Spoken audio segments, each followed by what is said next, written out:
A former nursing home director in the Valley is accused of embezzling from the facility, and it's the same care center that closed its doors a year ago because of money trouble. Hi, everyone, and thank you for waking up with us on this Wednesday morning. I'm Jordan Schreier here with Lisa Badeau, and we're just getting started with your news and weather to the top of the hour to help you plan your day. KRJB Radio is reporting that 54-year-old Sherry Schreiner of Ulen, Minnesota, is facing 4 counts of felony theft for allegedly stealing more than $25,000 from that nursing home.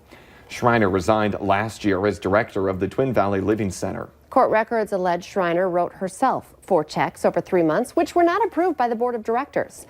A bookkeeper alerted their auditor, and a subsequent investigation led to Schreiner's resignation in September of 2018. Within 2 months, the group that had operated the nursing home announced the Twin Valley Living Center would be shutting down for financial reasons. Schreiner is scheduled for a court appearance a week from today. Now 10 minutes before the top of the hour, and it's that time of the year again where we got to be checking on those road conditions, yes, Lisa. Breaking out that North Dakota DOT road condition map here this morning. No red, which is good, but we do have some purples on the map indicating that some of these roads and highways are snow covered, or at least partially snow covered this morning in parts of eastern North Dakota. I-29 in green in most areas, but we've got a pocket south of Grand Forks, also south of Fargo, where we've got some areas of snow, and other places, other parts of the highways are showing some snow on the roads, including I-94 west of Castleton. So looking at our sky cams, you can see things are pretty quiet in Fargo. The clouds are actually moving southward. We're looking east, and we're starting to see some clearing, and that will continue through the morning. Foreman still have some snow, not as intense as it was, though, on our DOT cam there. Some snow on the side of the road around Verona and Binford. You can see the snow on the road, so that's one of those areas where the snow is ended, but we're still dealing with some snowy roads and conditions that might be a little more hazardous for your morning drive. Now, there's still a little snow out there. It's been dropping from north to south, and it's right along the South Dakota line here in Ransom County, extreme south, western parts of Richland, back into eastern parts of Dickey County, Oaks, back down toward Ellendale as well, seeing that snow. And that's going to just continue to drop to the south and east as we continue through the morning. And it's been weakening as it's been doing so. So again, we've seen a little snow. Fargo had some, but you can see it just kind of fell apart as it moved through the FM metro here over the last couple of hours. So just a little coating there. Elsewhere, more snow down to the cities and south of there and over into South Dakota too. So now we're kind of north of that main round of snow. Visibility still down. Gwinner, Oaks, less than a mile reported at the airports. And your temperature is much milder to the south. We're starting off in the 20s there. Colder air up north. We were cleared out. We're looking at temperatures around 5 degrees in Langdon and Devil's Lake. Wind chills that are even lower than that. You're going to want to bundle up because that wind will be with us throughout the day today, either out of the north or northwest, some speeds in the teens, but gusts will be getting into the 20s. And with temperatures below freezing, we're going to be really feeling it today. A high of about 28 in Fargo. And again, skies clearing and getting more and more sunshine. So at least we'll have some nice bright blue skies here today. And that will continue into Thursday and Friday. A little warm up on Friday. Saturday will be our next chance for some snow. And now for a look at traffic, here's Devin Fry with the Valley Today's Traffic on the Move.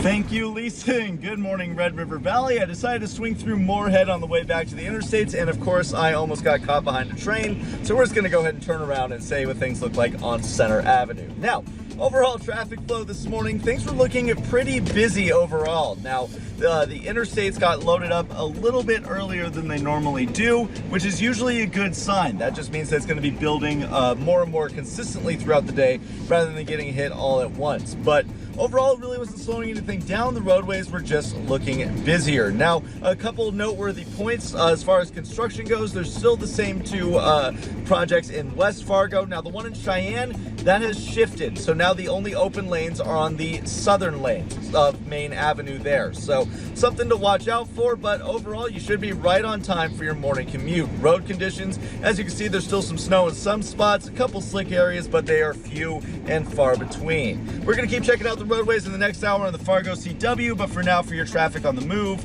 I'm Devin Fry. The Moorhead School District is going forward with plans for a new high school and career academy. 75% of voters said yes to a $110 million bond referendum yesterday. More than 5,400 people voted yes, and about 1,750 voted no. The vote means taxes on the school portion of the Moorhead tax bill will be going up about $96 a year on a $200,000 home. And final numbers are also in for the Dilworth, Glendon, Felton schools vote, and it's another thumbs up for the additions and remodeling at those schools. 742 voters said yes, 632 said no to funding the 2 new gyms, remodeling, and for some safety projects. The school district says the improvements will put kids in the 21st century learning environment and help with student-teacher ratios. We have new information this morning on the deaths of 5 people from North Dakota who were killed by a Mexican drug cartel. Police now say 1 person is in custody in connection with that ambush along a road in Mexico. A family member of those killed says Heather, Renita, Howard, Crystal, Titus, and Tiana Miller were all from Williston. The family has a vacation home in Mormon community in the northern Mexico area and are dual citizens. Family members say at least 7 kids survived, but some suffered serious injuries from gunshot wounds. The FBI is offering a $5,000 reward for information leading to the arrest of those responsible for the disappearance and death of Joseph James Bruce Sr. The 40-year-old was reported missing in Grand Forks in July of 2018. His remains were found on the Spirit Lake Reservation earlier this year. The bishop of the Crookston Diocese says he was trying to protect the confidentiality of a man who said that he was sexually abused by a popular priest when he certified to other church officials that the priest was fit to work with children. Bishop Michael Hepner is being investigated by the Vatican about whether he interfered with sexual abuse investigations. Lawyers for 15 victims from the Crookston area are demanding his resignation. Hepner acknowledged in a videotaped deposition released yesterday that he'd told the Archdiocese of St. Paul in 2012 that the priest was, quote, of good moral character and reputation, and that he was unaware of anything that would render him unsuitable to work with children. Prosecutors will not pursue criminal charges against North Dakota State College of Science officials who were accused by the state auditor of withholding records from investigators.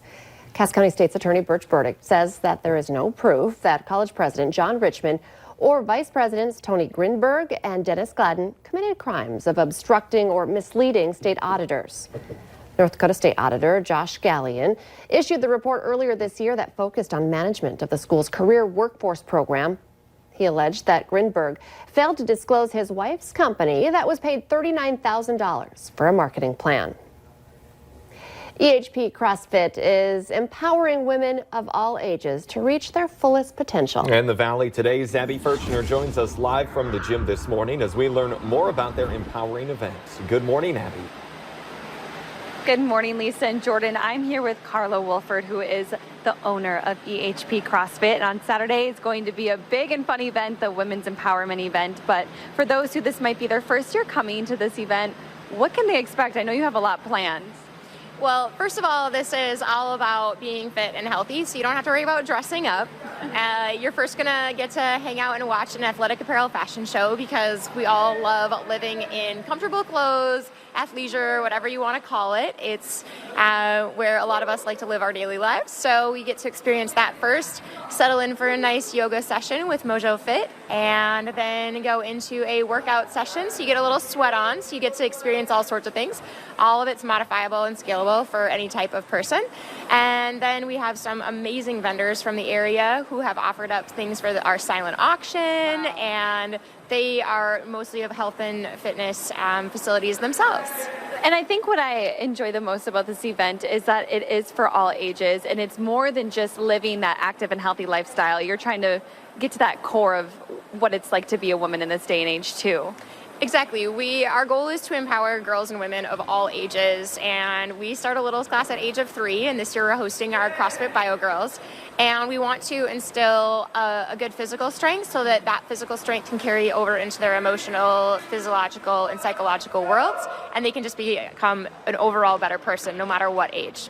You're going to want to come out noon to 4 on Saturday, and if you go to valleynewslive.com and click on that hot button, you can get your tickets. It's going to be a good time, and like you said, we live in athletic era. I was going to mention, like, I go home from work, and it's like automatically like the legging and the athleisure wear, so that will be so much fun to come out and see. You're not alone on that one, Abby. We all like to just live in our leggings as well. Thank you so much, guys.